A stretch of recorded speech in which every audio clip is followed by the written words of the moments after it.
साथियों नमस्कार। आज का जो वीडियो है बेसिकली हम लोग जो हमारे वाइस प्रिंसिपल हैं जिन्होंने यूपीएससी का एग्ज़ाम दिया हुआ है, तो उनका जो जब भी रिज़ल्ट आएगा, रिज़ल्ट के बाद मॉक इंटरव्यू के लिए हम बात करते हैं। तो जनरली मैं आपसे एक एक्सपीरियंस शेयर करता हूं। जब हमारे जो प्रिंसिपल साथी थे जो अभी सेलेक्ट भी हुए हैं हमारे, उनमें डॉक्टर योगिता रानी, उनका वीडियो भी आपने देखा होगा। इसी तरह से सुनील कादियान जी, उनका वीडियो भी आपने देखा है। उसके बाद डॉक्टर सविता, एक सुनील कुमार जी हैं उनका, और ज्योति, उनका आप लोगों ने देखा होगा वीडियो, तो उसको देख लीजिएगा। तो इन लोगों ने जो जो चीज़ें मिस की और बताया, तो उसको हमने कोशिश पहले भी जो हमसे पहले इन्होंने मिस किया और जो हमारी से दिया, तो हम लोग क्या करते हैं, हम बेसिकली कि जो नीड बेस यानी क्या चीज़ें टीचर्स को चाहिए कि हमारे जो वाइस प्रिंसिपल हैं, जो प्रिंसिपल है, वहाँ पर जो बोर्ड है यूपीएससी का, जो सिलेक्शन बोर्ड, इसका नाम है selection board. Selection, rejection board नहीं है ये। क्या नाम है? Selection board. सिलेक्शन बोर्ड का मतलब क्या है कि वो सेलेक्ट करने के लिए आपको बैठे हैं। तो सेलेक्ट करने के लिए बैठे का मतलब आपके अंदर क्या क्या क्वालिटीज़ हैं वो जानने की वो कोशिश करते हैं। तो जो भी वहाँ पर आपकी क्वालिटी झलकेंगी वही सिलेक्शन का उनको दिखाई देगा और उसी हिसाब से वो अपना इंटरप्रिटेशन करके सेलेक्ट करेंगे। तो अब मेन बात किस पे आ गई?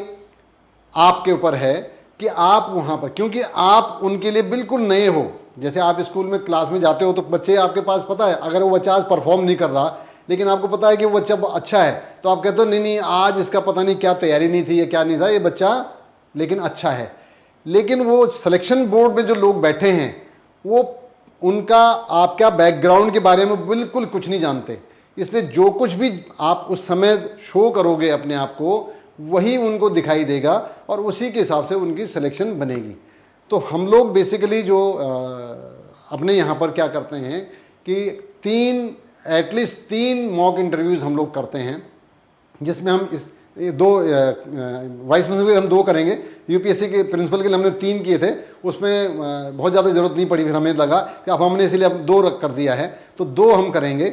तो उसमें बेसिकली क्या है कि जो पहला इंटरव्यू हम आपका करेंगे तो उसमें देख लेते हैं कि आपके अंदर क्या क्या चीज़ आपकी स्ट्रेंथ है, वो हम आइडेंटिफाई करते हैं, और फिर उसको कैसे निखारना है, क्या आपकी बैकग्राउंड है, उनको देखने के बाद और फिर सेकंड मॉक टेस्ट में हम आपको पूरा का पूरा ओवरऑल जो है कैसे निखार के लाना है, वो सारी चीज़ें करते हैं। तो यहाँ पर हमने पहले पे जो प्रिंसिपल वाले में था, वो पहले में हमने उनकी पहले बैकग्राउंड जानने की कोशिश की, उनसे बातचीत की। उसके बाद सेकंड में हमने उनकी थोड़ा सा चीज़ों को, उनकी जो हॉबीज़ हैं, उनके जो बेसिक सब्जेक्ट है, उनका जो क्लास का एटमॉस्फेयर में, स्कूल का एनवायरनमेंट में कैसे बात करते हैं, कैसे उनको एक्ट करना है, उसके बारे में बात की। और उसके बाद थर्ड जो हमने किया था वो बिल्कुल फाइनल मॉक टेस्ट था इंटरव्यू का, और उसके दौरान वो सारी चीज़ें जो उनके, और इसीलिए हम अपने आप खुद बोले अच्छा नहीं है, तो आप जो अभी मैंने 4-5 लोगों के नाम गिनाए, उनको अगर आप देखेंगे तो आपको पता लगेगा कि उनको हमने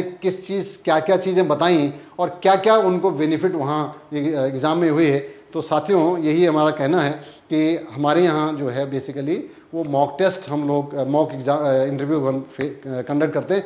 ठीक उसी से जैसे वहाँ पर आपके देखें 3 या 4 एक्सपर्ट वहाँ बैठे होते हैं, बीच में जो हैं वो चेयरपर्सन होते हैं, बाकी साइकोलॉजिस्ट, सब्जेक्ट एक्सपर्ट्स और इस तरह से होते हैं। हमारे यहाँ भी जब हम बोर्ड जब बनाते हैं तो उसमें बेसिकली एक एज ए चेयरपर्सन की तरह बिहेव करेंगे और बाकी 2 हमारे साथ में सब्जेक्ट एक्सपर्ट एंड साइकोलॉजिस्ट के तौर पे हम रखते हैं। तो 3 लोगों का हमारा जो है बोर्ड का मेंबर होता है, कमेटी बोर्ड होता है 3 मेंबर का, और हो सकता है हम 4 भी करें, लेकिन वो देखेंगे क्या स्थिति, जैसी भी परिस्थिति बनेगी उस हिसाब से होगा, लेकिन 3 तो होते ही होंगे डेफिनेटली। तो इस तरह से हमारा ये चीज़ होता है। तो थैंक यू वेरी मच, आज के लिए इतना ही काफ़ी है। Thank you.